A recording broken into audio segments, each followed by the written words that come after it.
দক্ষিণ চব্বিশ পরগনা জেলা সমবায়ের আধিকারিক সহ বহু বিশিষ্ট মানুষজন।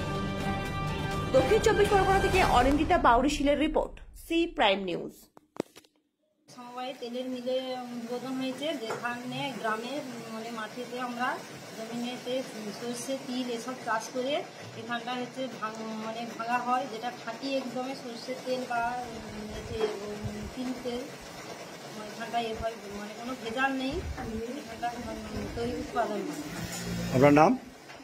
আমার নাম অষ্টমী দাস, বাড়ি কিশোরীনগর। আমি সমবায় দক্ষিণ নারায়ণপুর সমবায় সমিতিতে কাজ করতে আসি।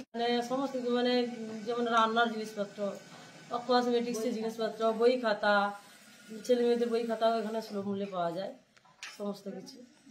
এই যে তেলের মিলটা উদ্বোধন হলো, কেমন লাগলো?